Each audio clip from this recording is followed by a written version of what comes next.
Dear students, बहुत स्वागत है आपका मेरे चैनल मैथ्स विद प्रदीप में। अभी तक आप लोग एनसीईआरटी के क्वेश्चंस कर रहे हैं।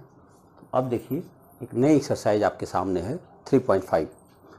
मैं उम्मीद करता हूं कि आप लोग घर में पढ़ रहे होंगे और जैसा कि मैंने कहा कि रिस्पांस ज़रूर किया करिए। अभी कुछ ज़्यादा रिस्पांस तो नहीं मिल रहे हैं।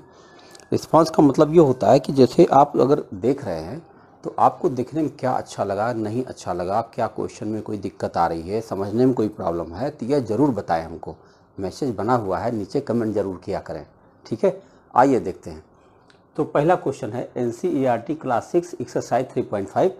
इसमें यह बताना है कि क्या सत्य है क्या गलत है। तो अगर संख्याओं पर आपका अभ्यास बेहतर होगा तो इसे बताना बहुत आसान होगा आपके लिए।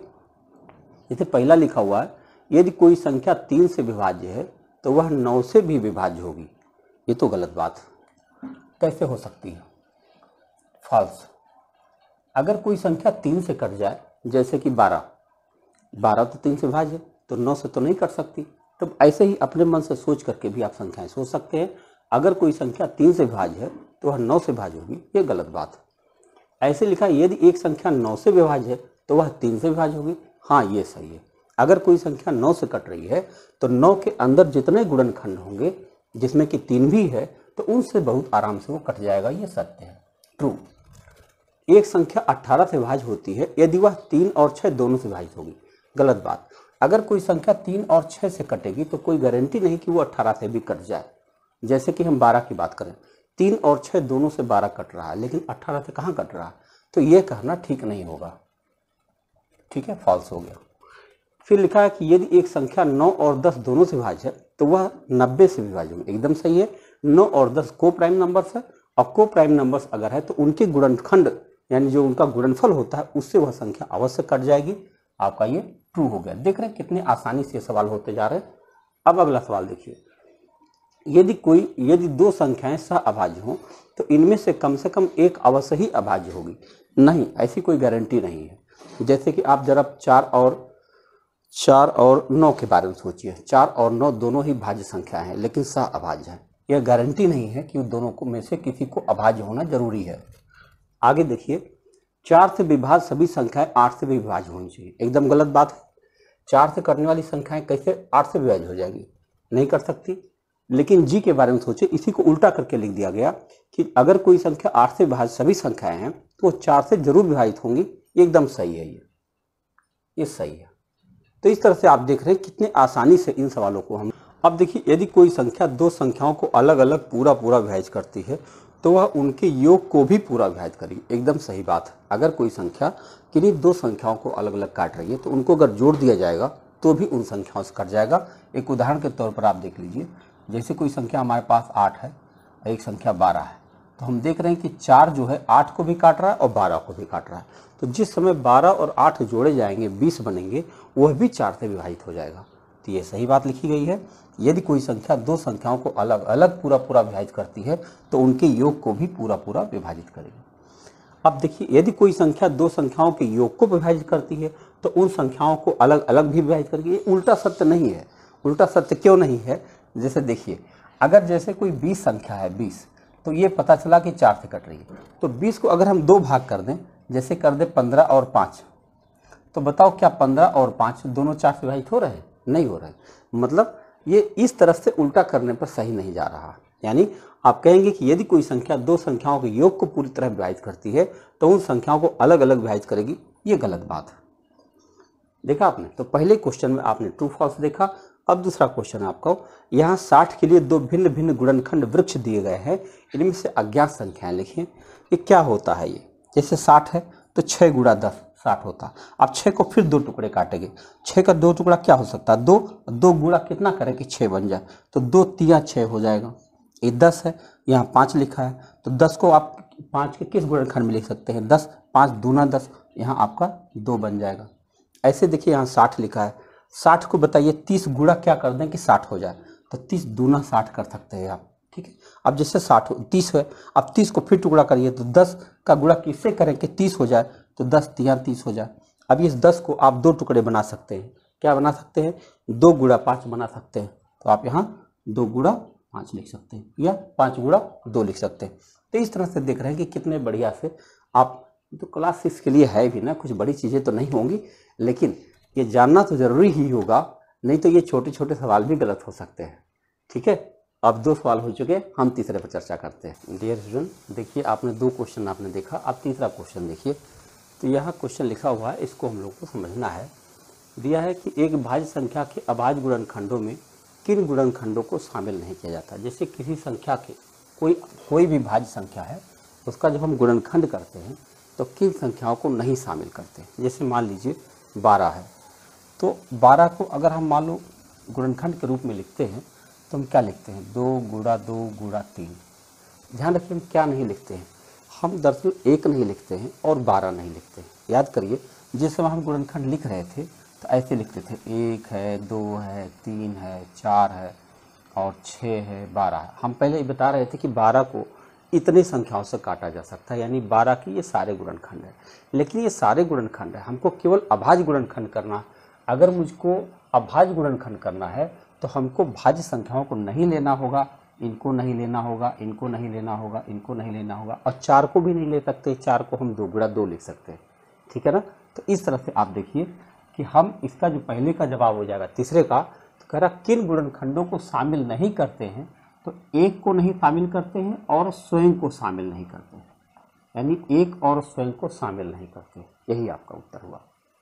फिर कह रहे 4 अंकों की सबसे बड़ी संख्या लिखिए और उसे अभाज्य गुणनखंडों के रूप में व्यक्त करिए। 4 अंक की सबसे बड़ी संख्या आप क्या जानते हैं, 1 2 3 4। अब अगर इसे अभाज्य गुणनखंड के रूप में लिखना है तो आप इसको ऐसे फैक्टर कर सकते हैं, करिए। तो आप जल्दी काटते हैं, 3 से 3 3 3 3, फिर 3 से कट रहा, अब देखो फिर ये 11 से कट रहा और फिर अब ये 101 से कट रहा। तो अब आप बताओ कि 4 टाइम 9 को आप कैसे लिख सकते हैं, 3 गुणा 3 गुणा 11 गुणा 101। ये है आपका अभाज्य गुणनखंड। समझ रहे हैं। तो आप देख रहे हैं कि 4 अंकों की सबसे बड़ी संख्या और उसे अभाज्य गुणनखंड के रूप में इस प्रकार व्यक्त किया जा सकता है। अगला सवाल लेते हैं। ये लिखा है 5 अंकों की सबसे छोटी संख्या लिखिए और उसे अभाज्य गुणनखंड के रूप में लिखिए। 5 अंक की सबसे छोटी संख्या क्या है भैया, यही है।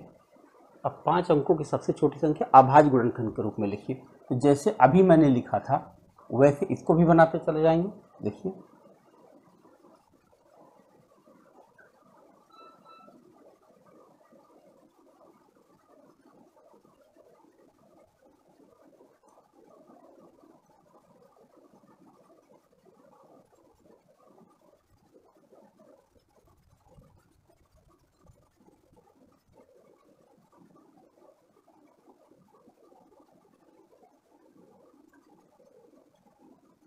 ये रहा आपका। तो अब आप बहुत आसानी से लिख सकते हैं 10,000 को, जो हमारी संख्या 5 अंकों की, अगर हम ऐसे लिखें तो लिख सकते हैं 2 गुणा 2 गुणा 2 गुणा 2 4 बार और फिर 5 गुणा 5 गुणा 5 गुणा 5। तो ये है आपकी 5 अंकों की सबसे छोटी संख्या, जिसको अभाज्य गुणनखंड के रूप में इस तरह व्यक्त किया जा सकता है। फिर लिखा 1729, इसको मिटाएं। 1729 के सभी गुणनखंड ज्ञात कीजिए और उन्हें आरोही क्रम में व्यवस्थित कीजिए। अब 2 क्रमागत अभाज्य गुणनखंडों में यदि कोई संबंध हो तो लिखिए। आपको अगर याद होगा तो 1729 क्या है, रामानुजन संख्या है। आइए बहुत मज़ेदार संख्या है, देखते हैं। 1729 को अगर हम फैक्टर करते हैं तो हमें क्या मिलता है, किससे कटेगा ये, सबसे पहली बार ट्रायल करें। 2 से नहीं, 3 से नहीं, 4 से नहीं, 5 से नहीं, 6 से नहीं, 7 से ट्रायल करते हैं। 7 दूनी 14, 3 32, 7 चौक 28, 7 सत्ते 49, 7 से कट गया। अब ये 247 किससे कटेगा, 8 से नहीं, 9 से नहीं, 10 से नहीं। अब ये संख्या जाके 13 से कट रही। 13 1 13, कितना बचा, 11, 13 9 117। अब फिर ये संख्या 19 से कट रही है। तो आप लिख सकते हैं 1729 बराबर 7 गुणा 13 गुणा 19। अब इनका कहना है कि क्या इन 2 संख्याओं के बीच कोई संबंध नजर आ रहा। हाँ भाई नजर आ रहा। देखो 6 का अंतर दिख रहा है।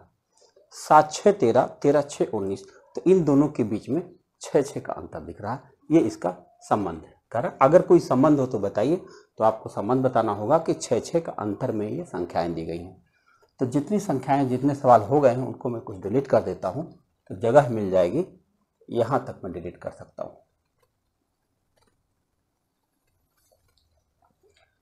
अब देखिए अगला सवाल, लिखा 3 क्रमागत संख्याओं का गुणनफल सदैव 6 से विभाजित होता है, इन संख्याओं को उदाहरण से स्पष्ट करें। 3 क्रमागत संख्या कोई भी ले लो आप, किसी भी 3 प्राकृतिक संख्याएं लीजिए और किन्हीं भी 3 संख्याओं का गुणनफल कर दीजिए लगातार, तो वो संख्या जरूर 6 से कट जाती है। देखो 1 गुणा 2 गुणा 3 क्या आया, 6, 6 से कट जाएगा। 2 गुणा 3 गुणा 4, 2 3 6 चौके 24, 6 से कट जाएगा। 3 गुणा 4 गुणा 5, 12 25 60, 6 से कट जाएगा। यानी किन्हीं लगातार 3 संख्याओं का गुणा करेंगे तो वह जो संख्या प्राप्त होगी वो 6 से अवश्य विभाजित हो जाएगी। ये आपका 7वां सवाल था। तो मेरे ख्याल से समझ में आ रहा होगा कि ये हम क्या कर रहे हैं। अगले सवाल पर बात करें। लिखा है 2 क्रमागत विषम संख्याओं का योग 4 से विभाज्य होता है। 2 क्रमागत विषम संख्याएं कौन कौन होती हैं?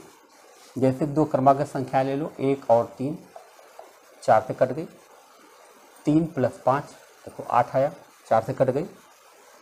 5 + 7 12, देखो ये 4 से कट गई। 7 + 9 16, देखो ये 4 से कट गई।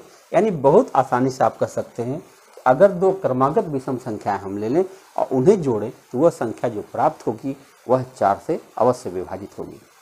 आइए अगले सवाल पर बात करते हैं। कितना मज़ेदार सवाल है ना, छोटे छोटे सवाल है। निम्न में से किन व्यंजकों में अभाज्य गुणनखंड दिए गए हैं? अभाज्य कहाँ है? ये तो भाज्य दिख रहा, ये तो नहीं हो सकता, गलत। 1 7 2 2 2 ये दिख रहा, सही है। 2 5 7 ये भी सही है। 2 3 9 ये गलत, 9 अभाज्य नहीं। तो आप देख रहे हैं ये 56 वाला अभाज्य गुणनखंड दिया गया है और ये 70 वाला अभाज्य गुणनखंड दिया गया है। तो आपने इसको भी देख लिया। आगे बढ़े, ये रहा। कर अब बिना भाग दिए हुए बताइए कि 25,110 45 से कट रहा है कि नहीं। देखो संख्या हमारे पास है 25,110, मुझे बताना है क्या यह संख्या 45 से कट रही है। देखो 45 से कटने के लिए जरूरी होगा कि यह संख्या 5 गुणा 9 से कट रही है, यानी 5 से भी कटे 9 से कटे तभी ये संख्या कट सकती है। तो बताओ 5 से कट रही कि नहीं कट रही है? कट रही है भाई, 0 दिख रहा, तो 5 से कट रही है। अब 9 से कटने के लिए चेक करना है, तो जरा जोड़ा जाए। 2 + 5 7 1 8 1 9, यानी अंकों का जोड़ 9 आ गया। ये संख्या 9 से भी कट जाएगी। इसका मतलब अब आप दावे के साथ कह सकते हैं कि 25,110 45 से पूरी तरह कट रहा है। बहुत सिंपल है, खाली बस बोल देना है, समझा देना है, ठीक है। अब 11वां सवाल देखिए। लिखा है कि संख्या 18 2 और 3 दोनों से विभाज्य है। यह 2 और 3 2 गुणा 3 6 से विभाज्य है, बहुत सही। इसी प्रकार एक संख्या 4 और 6 दोनों से विभाज्य है। क्या हम कह सकते हैं कि वह संख्या 4 6 24 से विभाज्य होगी? यदि नहीं तो क्यों? बिल्कुल नहीं कटेगी। अगर कोई संख्या 4 और 6 से कट रही है तो वह 4 गुणा 6 24 से नहीं कटेगी। देखो इसको काटने के लिए जरूरी होता है कि जो दी गई संख्याएं हैं वो संख्याएं अभाज्य होनी चाहिए, यानी को प्राइम होनी चाहिए। देखो अगर हम बात करें कि जो संख्या 2 और 3 से कटेगी वो संख्या 6 से जरूर कटेगी। क्यों कटेगी? क्योंकि 2 और 3 दोनों को प्राइम है। ऐसे आप कह सकते हैं कि जो संख्या 3 और 4 से कटेगी वो संख्या 12 से जरूर कटेगी, निश्चित कटेगी। क्यों कटेगी? क्योंकि 3 और 4 आपस में को प्राइम। लेकिन जो संख्या 4 और 6 से कटेगी, देखो वो संख्या 24 से नहीं कटेगी। क्यों नहीं कटेगी? क्योंकि 4 और 6 दोनों सहअभाज्य नहीं है। हाँ, अगर 24 से काटना ही है तो इसको आप 3 8 कह सकते हैं। अगर कोई संख्या 3 और 8 से कटेगी तो वह 24 से जरूर कटेगी, क्योंकि 3 और 8 आपस में को प्राइम है। इस बात को ध्यान रखना होगा कि जब भी हम विभाज्यता की जांच करते हैं तो इसके लिए ये इनका पेयर जो होगा वो को प्राइम होना आवश्यक होता है, ठीक है। ये आपका 11वां सवाल था। अब 12वां है कि मैं 4 भिन्न भिन्न अभाज्य गुणनखंडों वाली सबसे छोटी संख्या हूँ, क्या आप मुझे ज्ञात कर सकते हैं? हाँ भाई, ज्ञात कर सकते हैं। सबसे छोटी 4 भिन्न भिन्न अभाज्य संख्याएं कौन कौन है? 2 है, 3 है, 5 है, 7 है। क्या आप इसका गुणा कर सकते हैं? बिल्कुल कर सकते हैं। गुणा करने के लिए मैंने क्या बताया था, याद करिए कि सहचर नियम का इस्तेमाल करें। पहले आप ऐसे ना करें 2 3 6 25, ऐसे नहीं, पहले ऐसे करें, इसका गुणा कर ले 7 3 21, इसका गुणा कर 5 दूनी 10, 21 में 10 का गुणा करना बेहद आसान होता है, 210। तो आपने देखा विद्यार्थी कि एक्सरसाइज 3.5 मैंने कर लिया। अब एक्सरसाइज 3.6 बचे हैं, एक्सरसाइज 3.7 बचे हैं, यानी 2 एक्सरसाइज और हो जाएगी, उसके बाद ये चैप्टर फिनिश हो जाएगा। बहुत ज़बरदस्त चैप्टर है, ज़रूर अभ्यास कीजिए और रिस्पांस ज़रूर दीजिए। और रिस्पांस बहुत ज़रूरी इसलिए है कि उससे हम इसको और बेहतर सुधार करने का प्रयास करते हैं। बने रहिए हमारे साथ। बहुत बहुत धन्यवाद।